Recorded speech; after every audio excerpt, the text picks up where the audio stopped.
What's up, guys? Happy Thursday. Welcome into another episode of the Daily Juice Podcast with me, Matt Perrault. You guys can follow me across all of my socials at Sports Talk Matt, and I am taping, and I don't know what happened last night. Now, we are trending to go under for Vegas and Dallas as we start the fourth quarter, but this bet is still undetermined. So I don't know. We're either up a unit or down 1.1 units for the day. Doesn't matter all that much because this is the desert for sports. There is no Major League Baseball today. There is no WNBA today. It's the All-Star break. There's nothing to bet on besides, I guess, Summer League. We've already bet the Open Championship. We did that yesterday, so we already have bets live for today, but I'm not going to add anything for the opening round today because it's going to begin at 3 o'clock in the morning Eastern time, so that's not really what I want to be doing for a morning podcast on Thursday. So we already have 2 bets going for the tournament. We'll have some more that we'll bet later in the tournament, but right now we got 2 bets rolling. If you missed those bets, go back and watch yesterday's Daily Juice podcast to get those plays for the Open Championship. So what does that leave us today? How about college football? Let's get into it. I've been doing some work in the lab. I got 3 bets I like. It actually involves 3 of the bigger teams going into the 25 season. Bets that I like. You can bet as much as you want, like I've said before, but I'm going to bet 1 unit on these plays for us, and it involves some of the blue bloods, some of the teams that will have a lot of attention, a lot of spotlights on them coming up in this college football season. But before we do that, let's talk a little bit about our offer that we have available for BettingPros Premium. It is 7 days for free. It's a great time to do it here during the All-Star break for both the WNBA and the MLB. You download the BettingPros app, and in the upgrade screen, you put the code JUICE, and that will give you a 7-day free trial for BettingPros Premium, the prop bet cheat sheet, prop bet analyzer, and all the tools that we have available on the BettingPros app and the BettingPros website. Check it out. Code is JUICE. Download the BettingPros app and start your 7-day free trial of BettingPros Premium today. Also, reminder that we have the offer still with Novig that is available. Novig is a peer-to-peer betting platform. It's legal in most states. You guys will use the code use the code DailyJuice to get a 50% discount on your first coin purchase of up to $25. Go to bettingpros.com/juice. That's bettingpros.com/juice to go and use Novig and use that code DailyJuice to get a 50% off up to $25 discount on your first coin purchase. Okay, college football. I love betting it. I love betting it every week. I love watching it. I love talking about it. So I want to talk about 3 schools. I want to talk about Ohio State, I want to talk about Penn State, and I want to talk about Texas. So, not Texas, sorry. Ohio State, Penn State, and Georgia. Sorry, Texas is another one, but we'll get to Texas later. 3 different bets. Let's start with Ohio State. Their win total is set at 10.5. Now, to help us have this conversation, I'm going to put up on the screen. If you're listening to the podcast, I apologize. If you're watching on YouTube, on your screen are the 3 schedules for Penn State, Georgia, and Ohio State. Focus on the right side of your screen at the moment with Ohio State. All right? The Buckeyes open the year at home against Texas. I actually think they're going to lose that game. I think Texas will beat Ohio State because I do think Texas is a bit further ahead. You have a new quarterback with Ohio State, and I know walking into the horseshoe is not easy to do. I just think Texas has a lot of talent. They're walking in there, and I think Texas will wind up winning that game. If Ohio State wins the game, it's not a bad thing for the bet that I'm going to tell you about here, okay? Ohio State then plays Grambling in Ohio, and I do think they win those games easily. They're on the road at Washington. Not an easy place to play, but Ohio State, by the time they get there, all their youth, their inexperienced quarterback, and everything else, Ryan Day should have that team ready to go when they play Washington on the road. They should win that game. They play Minnesota at home, at Illinois, and at Wisconsin. That is not an easy 3-game stretch. I'm not going to sit here and tell you that they can't lose one of those games. I think they could, but I don't think they will. Then they play Penn State. Penn State plays Iowa before they play Ohio State. There's a chance they lose to both Iowa and to Ohio State. They dropped both games for Penn State.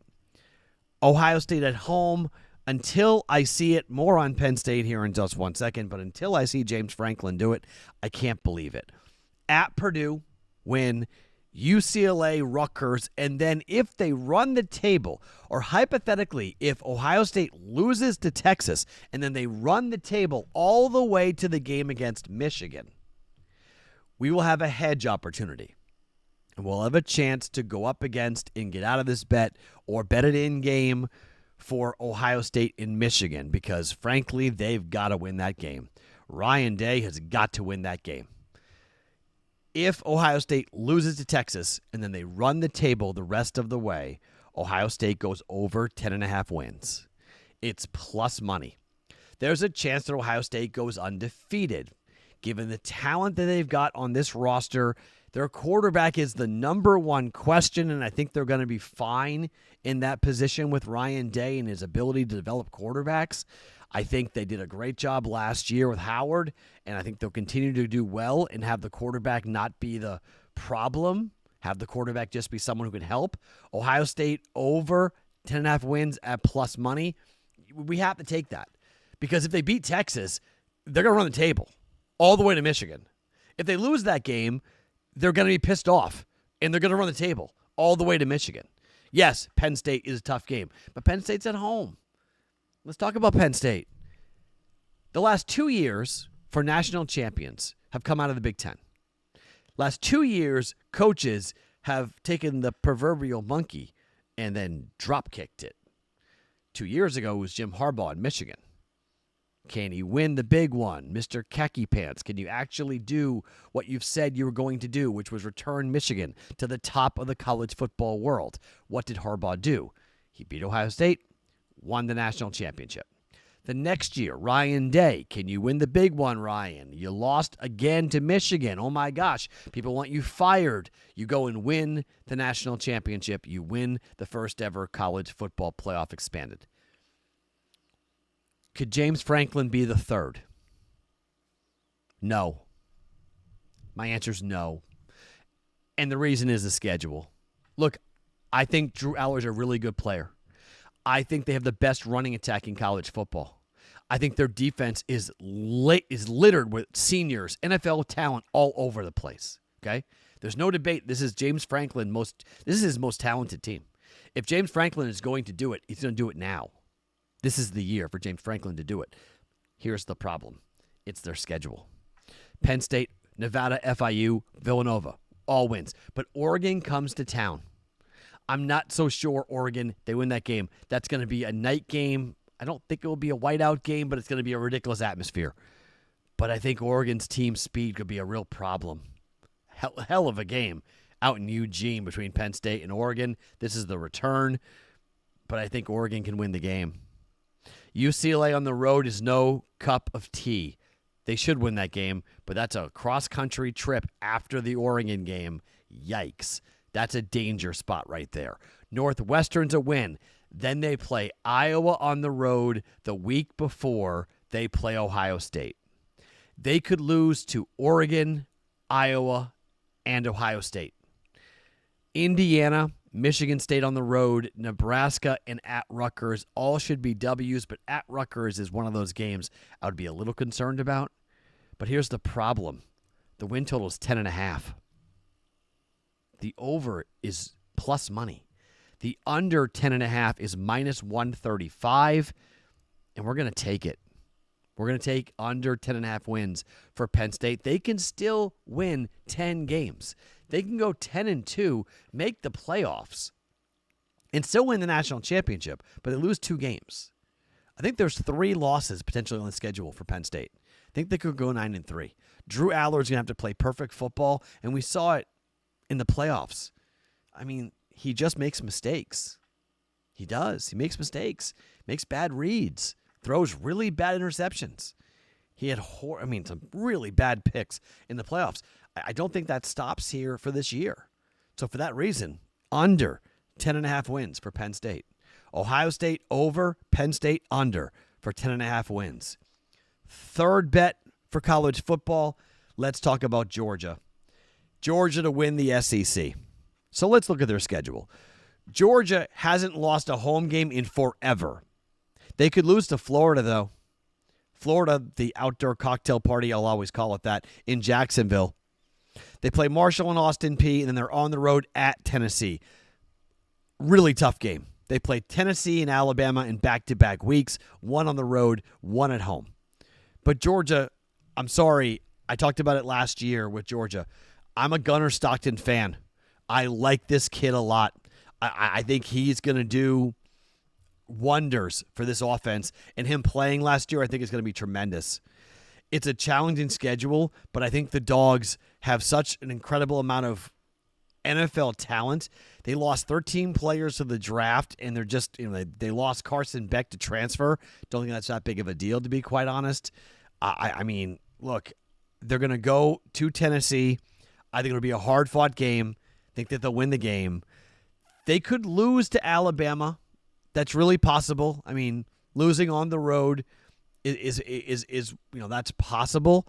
But I think if you look at the way this team plays at home, I mean, at home, they haven't lost a game in 31 home games. So you think Bama goes in there and win? Maybe, but maybe not.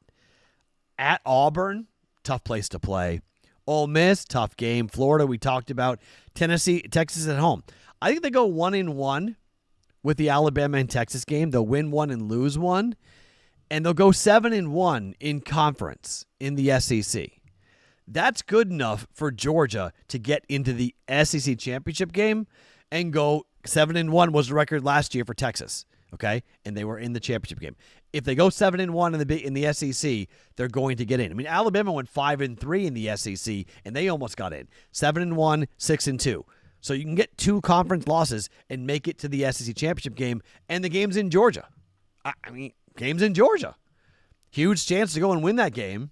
Huge chance to go, and you have your home fans there, and it could be Alabama, it could be Tennessee, it could be somebody else that you play that has a great big fan base that you got to worry about, that you have to contend with.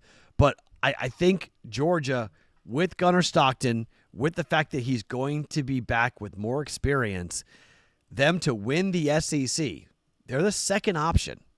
They're an option behind Texas, which is somewhat surprising, to be quite honest.